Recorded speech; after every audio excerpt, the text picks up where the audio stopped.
एक बार फिर से आपके अपने YouTube channel success with MBS classes में हार्दिक स्वागत करता हूं। मैं अशोक कुमार आपको इलेक्ट्रिशियन थ्योरी करवा रहा हूं। इलेक्ट्रिशियन थ्योरी के अंदर हम पढ़ रहे हैं बेसिक इलेक्ट्रॉनिक्स के बारे में। डिजिटल का कुछ मैंने आपको 2-3 लेक्चर करवा दिए हैं। डिजिटल का जिस भी स्टूडेंट ने लेक्चर नहीं देखे डिजिटल इलेक्ट्रॉनिक्स के बारे में, तो एक बार उनको देखिए और समझिए जोड़ना घटाना लॉजिक गेट के बारे में किस तरह से आपको याद करना है। बिल्कुल मैंने आपको ट्रिक से याद करवाया है डिजिटल के जो गेट होते हैं लॉजिक गेट, उनके बारे में। आज हमारे पास टॉपिक कौन सा है, हम पढ़ रहे हैं ट्रांजिस्टर के बारे में। ट्रांजिस्टर के बारे में मैंने आपको बेसिक बातें बता दी हैं। ट्रांजिस्टर किस तरह से बनता है, ट्रांजिस्टर के अंदर क्या होता है। हमारे पास 2 पी टाइप के सेमीकंडक्टर पदार्थ के जो मटेरियल होते हैं उनके बीच में मैंने आपको बताया था एक पी टाइप का या फिर एन टाइप का ही पदार्थ हम क्या कर देते हैं, सैंडविच कर देते हैं, तो उसे बोलते हैं ट्रांजिस्टर। ठीक है, जो पदार्थ हमारा है वो पी टाइप का भी हो सकता है, एन टाइप का भी हो सकता है। इसीलिए हम बोलते हैं हमारे पास ट्रांजिस्टर क्या होता है, एनपीएन ट्रांजिस्टर भी हो सकता है, पीएनपी ट्रांजिस्टर भी हो सकता है। आज हम बात करते हैं ट्रांजिस्टर के बारे में और आगे देखते हैं ट्रांजिस्टर किस तरह से कार्य करता है और फॉरवर्ड बायस और रिवर्स बायस के बारे में बातें करेंगे। तो हमारे पास क्या है, टॉपिक कौन सा है, ट्रांजिस्टर का। ट्रांजिस्टर का टॉपिक है, काफ़ी अच्छा है। एग्जाम में यहाँ से क्वेश्चन 100% उठेगा और जो भी क्वेश्चन बनेगा वही मैं आपको बताऊंगा और वही क्वेश्चन आपको एग्जाम के अंदर देखने को मिल जाएगा। स्टार्ट करते हैं। सबसे पहले ट्रांजिस्टर की वर्किंग की बात करें तो हमारे पास मैंने आपको इसके अंदर 3 टर्मिनल बताए थे। 3 टर्मिनल कौन कौन से थे हमारे पास, एक तो था एमीटर, एक है कौन सा, एक नाम बताया था मैंने आपको एमीटर, और दूसरा कौन सा है, दूसरा हमारे पास है बेस। तीसरा पॉइंट कौन सा है, तीसरा पॉइंट होता है कलेक्टर। इनका मैंने मीनिंग बताया था। एमीटर का मतलब छोड़ना, बेस का मतलब आधार हो गया, कलेक्टर का मतलब इकट्ठा करना। ठीक है, अब मान लीजिए हमारे पास जो ट्रांजिस्टर है ये मैं लेके चल रहा हूँ एनपीएन, सबसे ज़्यादा यही यूज़ करते हैं एनपीएन ट्रांजिस्टर। ये भी आपको पता होना चाहिए, इलेक्ट्रॉनिक सिस्टम के अंदर सबसे ज़्यादा यूज़ होने वाला ट्रांजिस्टर यही होगा एनपीएन। इसका रीज़न बताऊंगा मैं क्यों यूज़ करते हैं एनपीएन ट्रांजिस्टर सबसे ज़्यादा।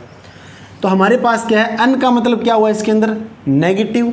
नेगेटिव का मतलब इलेक्ट्रॉन होंगे इसके अंदर। यहाँ पर हमारे पास क्या होंगे इसके अंदर, ये होते हैं इलेक्ट्रॉन, खाली होंगे वो होते हैं होल। मान लीजिए ये इलेक्ट्रॉन है हमारे। बेस के अंदर क्या है, प्रोटॉन, यानी कि होल जो होते हैं। ठीक है, प्रोटॉन नहीं सॉरी पॉजिटिव होगा इसके अंदर। पॉजिटिव का मतलब क्या होगा, होल होते हैं इसके अंदर।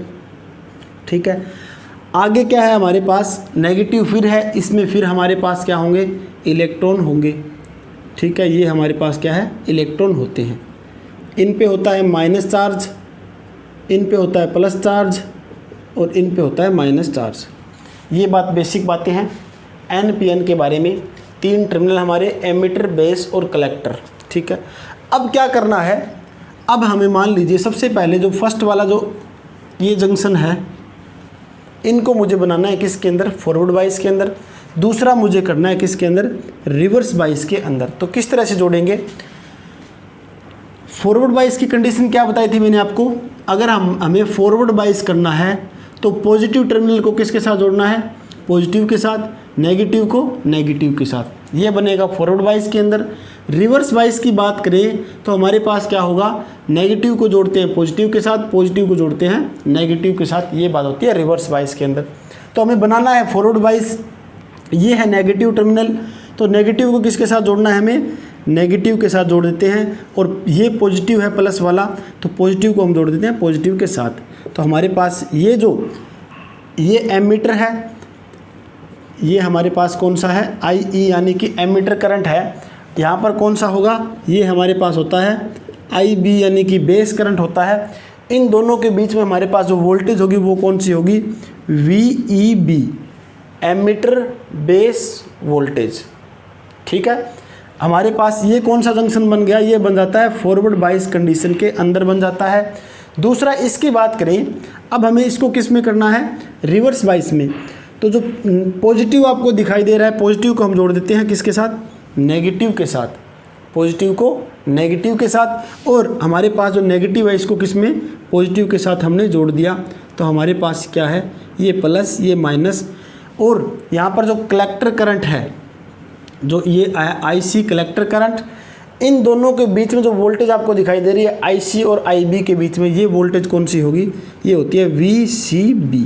ठीक है, बिल्कुल सिंपल है, नाम से आपको दिखाई दे रहा है यहाँ पर, ये है VEB, ये है VCB। ठीक है, इन दोनों के बीच में VEB है, इन दोनों के बीच में क्या है? VCB है।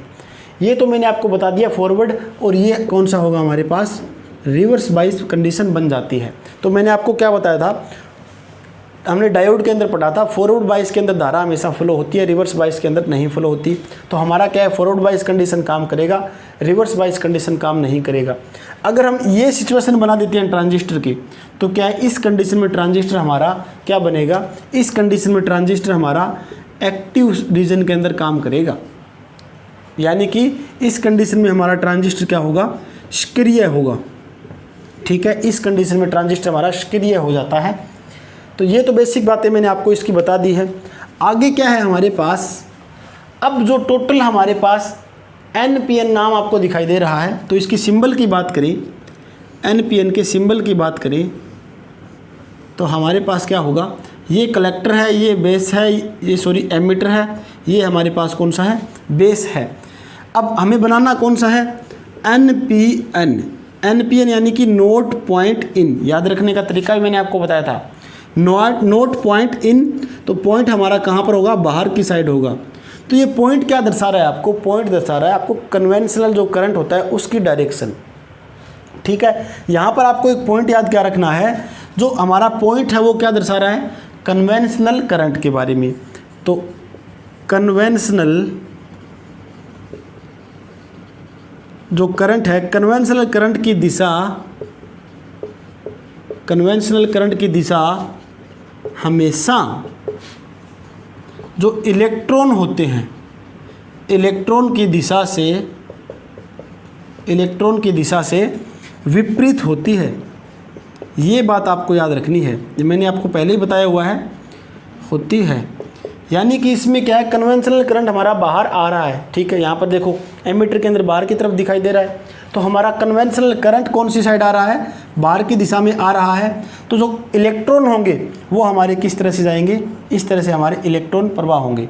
तो यहाँ पर जो इलेक्ट्रॉन, ये आपको इसके अंदर नेगेटिव में इलेक्ट्रॉन दिखाई दे रहे हैं, ये इलेक्ट्रॉन कहाँ पर जाने की कोशिश करेंगे? कलेक्टर में जाने की कोशिश करेंगे। तो यहाँ पर कलेक्टर में जाएंगे इस तरह से। ठीक है, कुछ जो इलेक्ट्रॉन है वो हमारे पास जो इसके अंदर होल दिखाई दे रहे हैं पी के अंदर, इनके साथ रिएक्शन करके ये ख़त्म हो जाते हैं। यहाँ पर लगभग बोला गया है 5% से कम ही, 5% से कम ही यहाँ पर इलेक्ट्रॉन ख़त्म होते हैं। और यहाँ पर कलेक्टर पे कितना होता है? 95% तक हमारे पास जो इलेक्ट्रॉन है वो यहाँ पर कलेक्टर पर पहुँच जाते हैं। ठीक है, समझ में आ गया होगा? बिल्कुल सिंपल से मैंने आपको बता दिया। 5% किसके अंदर है? बेस के अंदर हमारे पास इलेक्ट्रॉन खत्म हो जाते हैं, और 95% कहाँ पर पहुँचेंगे? कलेक्टर पे पहुँच जाते हैं। ये बात, बेसिक बातें आपको पता होनी चाहिए। आगे जो आपको दिया हुआ है पॉइंट, क्या दिया हुआ है मैंने आपको बता दिया। सबसे ज़्यादा यूज़ होने वाला कौन सा होगा?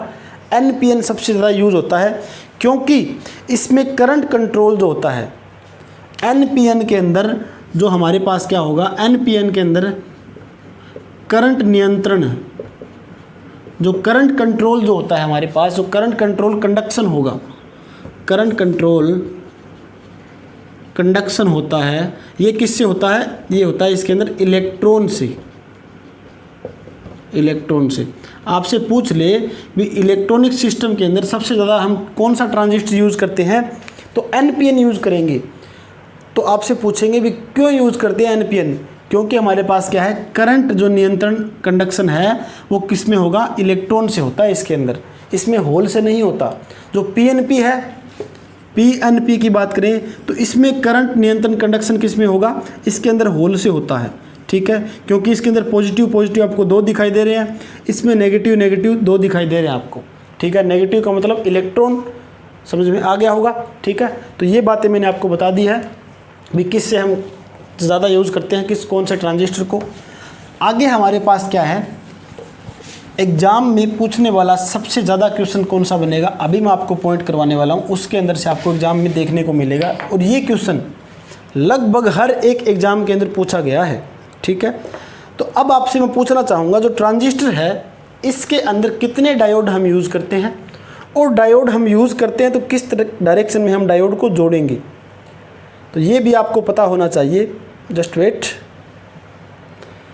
अब हमें क्या करना है, ट्रांजिस्टर के अंदर डायोड हम कितने यूज़ करते हैं इनके बारे में मैं आपको बताता हूँ। तो ट्रांजिस्टर के अंदर हम 2 डायोड यूज़ करते हैं, ठीक है। ट्रांजिस्टर के अंदर 2 डायोड हमारे लगे होते हैं। दोनों डायोड किस डायरेक्शन में होंगे, दोनों डायोड हमारे पास, एक डायोड ये बना है, दूसरा डायोड ये बनेगा।